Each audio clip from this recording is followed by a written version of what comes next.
Gold, trusted gold buyers. మీరు తాకట్టు పెట్టిన బంగారాన్ని విడిపించి ఈ రోజు ఉన్న మార్కెట్ ధరకు కొనబడను.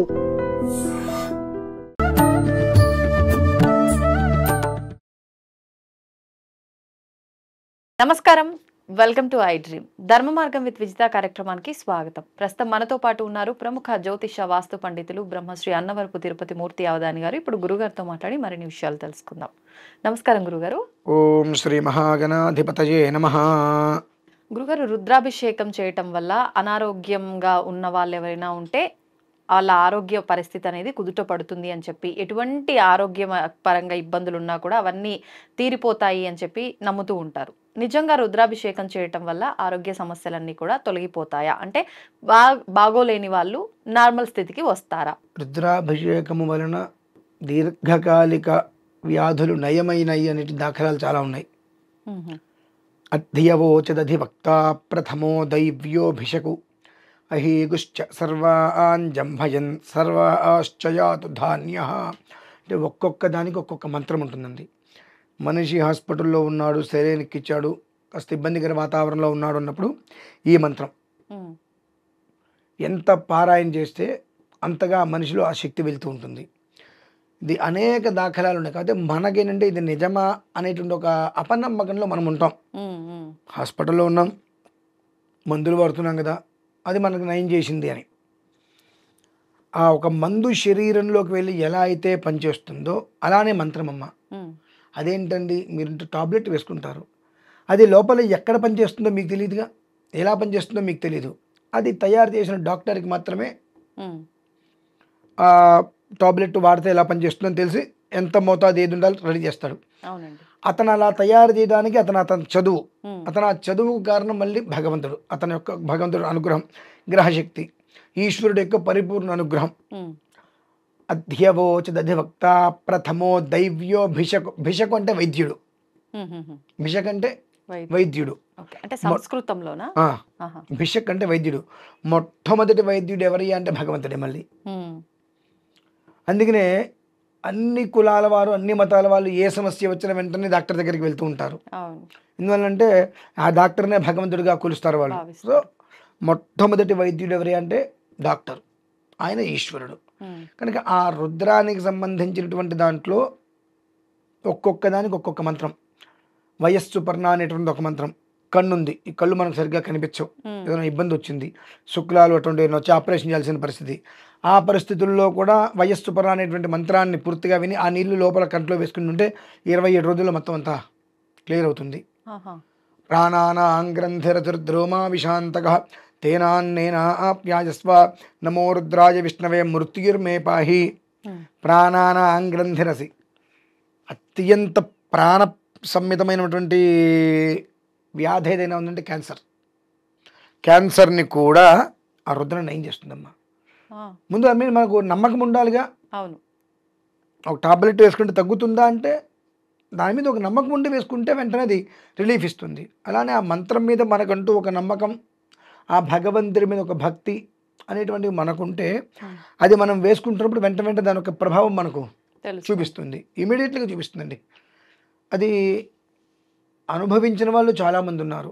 అది నిజమా కాదా అని ఆలోచన చేస్తూ దాని గురించి భూతద్దంలో వెతుకుతూ ప్రాణాలు వదిలేసిన వాళ్ళు చాలామంది ఉన్నారు. అంటే ఆ దేవుడి దగ్గరికి వెళ్తే మంచి జరుగుతుందా, నిజమా అని. ఈ మధ్యలో కొంతమంది ఈశ్వరుని ఆరాధన చేస్తే కష్టాలు వస్తాయి అంటూ ఉంటారు. అందుకని ఈశ్వరుని ఆరాధన ఎవరు చేయరంటూ ఉంటారు. అవును,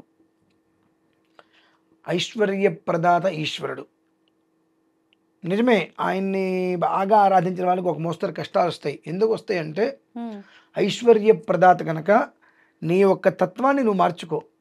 నీ దగ్గర అయిన దానికి కాందానికి నీ దగ్గర ఉన్నదంతా వాళ్ళకి వీళ్ళకి ఇచ్చేస్తాను అంటే రేపు నీ బ్రతికేమవుతుంది? నీ కుటుంబం అంటే ఒకటి ఉంటుంది కదా. నీకు రేపు అవసరమైతే మంచినీరు కూడా ఇచ్చేవాడు ఎవడు బయట ఉండడు. ఇవాళ నీ దగ్గర వచ్చి అన్న అన్న అన్న అక్క అక్క నీ దగ్గర చుట్టూ తిరిగిన వాళ్ళందరూ కూడా రేపొద్దు నీ దగ్గర రూపాయి లేకపోతే మొహం కూడా చూడరు. సో నీ దగ్గర నీకు నేను రేపొద్దున అపరిమితమైన ఐశ్వర్యాన్ని ఇద్దామనుకుంటున్నా. ఆ ఇచ్చినప్పుడు వీళ్ళల్లో ఎవరు ఏంటి అనే విషయాన్ని నీకు తెలియాలంటే నీకు కష్టం అనేటువంటిది వస్తే నీ అనేటువంటి వాళ్ళు ఎవరు, నీకు దగ్గరగా ఎవరున్నారు, కష్టం వచ్చినప్పుడు నీకు నిన్ను కాచుకుంటూ నీకు దగ్గరగా ఎవరున్నారు, ఏమో వీళ్ళ కష్టం వచ్చింది మనకెందుకు లేనిపోయింది, దగ్గరికి వెళ్తే ఏమన్నా హెల్ప్ అడుగుతారని చెప్పి పారిపోయిన వాళ్ళు ఎవరున్నారు అనేటువంటి విషయాన్ని నీకు పరిపూర్ణంగా తెలియటం కోసమే భగవంతుడు నీకు కొన్ని రకాల ఇబ్బందులు ఇస్తాడు. ఆ ఇబ్బందులు నువ్వు కనుక తెలుసుకొని తగు రీతిలో జాగ్రత్తగా ఉండగలిగితే ఆ పరమేశ్వరుడు ఇచ్చేటువంటి అనంతమైన ఐశ్వర్యానికి నువ్వు అర్హురాలుగా అవుతావు. లేదనుకోండి ఎంత డబ్బున్నా మనకు అది పంచదార పాకం పారుతూ ఉంది అన్నట్టుగా వెళ్ళిపోతుంది. మన మనస్తత్వాలు ఎలా ఉండో తెలుసమ్మా, ఈశ్వరుడు అందుకనే నువ్వు ఎంత చేస్తావో చూస్తూ ఉంటాడు ఆయన. మనకు ఒక దాని మీద స్థిరమైన నిర్ణయం ఉండదు. కోతి వంటి మనసు అంటారు కదా, చీమ వంటి మనసు, కోతి వంటి బుద్ధి. చీమ మనసు అంత మంచిది అంటారా? అంటే చిన్నది, దానికి ఒక వ్యవస్థ ఉండదండి. అంటే దానికి ఏం కావాలో కూడా తెలియదు. ఇక్కడ పంచదార ఉంటుంది, ఆ పంచదార తింటూ ఉంటాయి అవి. ఈ పక్కన బియ్యపిండి పోస్తే ఇది వదిలేసి బియ్యపిండి దగ్గరికి వెళ్తాయి, ఆ పక్కన బూందీ వేస్తే అది వదిలేసి దాని దగ్గరికి వెళ్తాయి, ఆ పక్కన ఇంకోటి పోస్తే అటు వెళ్ళిపోతాయి. దానికి ఏదో ఒకటి తినాలి, ఏం తినాలో తెలియదు, క్లారిటీ ఉండదు. ఏదున్నప్పటికీ కూడా మనకు కావాల్సింది పంచదార అనేటువంటి స్థితిలో పక్కన ఏం పెట్టినా దాన్ని వదిలేసేసి దాని అంటే పక్క వాటితో సంబంధం అని చెప్పి ఇవే తీసుకొని వెళ్ళిపోవు. పక్కన పెట్టిందంటే ఈ 4 చీమలు ఒక చీమ అటు వెళ్ళి అని పిలుస్తాయి, ఇవన్నీ వదిలేసి అటు వెళ్ళిపోతుంది.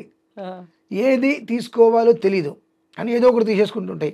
ఆ ఆలోచన మన దగ్గర ఉన్నంత కాలము కూడా భగవంతుడు మనకు ఆ అపరిమిత ఐశ్వర్యాన్ని ఇవ్వడు. కానీ పెట్టుకు చూసు కోతి అంటే అదేంటండి కోతి అంతకన్నా దారుణం కదండి అంటాం మనం. కోతి అంటే కోతి చేష్టలే చూసామండి, మర్కట కిషోరాన్ని చూడాల. అంటే అండి మర్కట కిషోరము అంటే ఆ కోతి దానికి పిల్ల దాని కడుపుని గట్టిగా పట్టుకుని ఉంటుంది, ఇది చెట్టు మీదకి దూకుతూ వెళ్తుంది, అది గట్టిగా పట్టుకోవాలి, పిల్లే పట్టుకోవాలి. అవును, అది కనుక వదిలేస్తే తల్లి పట్టించుకోడు, నీ చావును వెళ్ళిపోతుంది అది. అలా ఎగురుతున్నప్పుడు దానికి విద్య అదంతా పిల్లకి. నువ్వు ఎంత దానికి భయపడత ట్రైనింగ్ అదే ఉంటాయండి. అదే నేను అంటున్నా, మర్కట కిషోరం మార్జాల కిషోరం.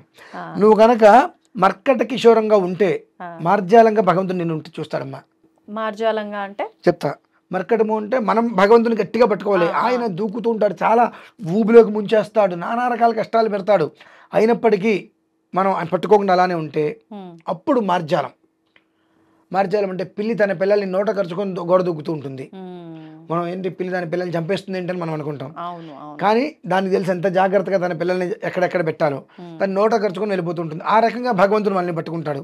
అది చూసిన వాళ్ళందరికీ ఎలా అనిపిస్తుంది అంటే ఇంత భగవంతుని ఎంత ఆరాధిస్తున్నా ఇంత కష్టపడుతున్నారేంటి వీళ్ళు అన్నట్టుగా భగవంతుడికి అనిపిస్తుంది. కానీ మనకు తెలుసు ఎటువంటి కష్టాల్లోంచి ఎన్ని రకాలు దాటుకొని బయటకు వస్తే ఎన్ని రకాల వ్యాధుల నుంచి మనం బయటపడ్డాం. వ్యాధి మీనింగ్ సాటి మనిషి, సాటి మనిషి.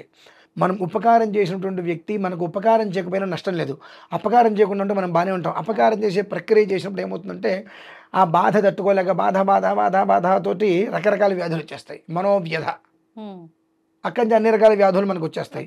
కాబట్టి ఇటువంటివి ఎన్నో తట్టుకొని మనం బయటకు వచ్చి నిలబడటమే ఈశ్వరానుగ్రహం.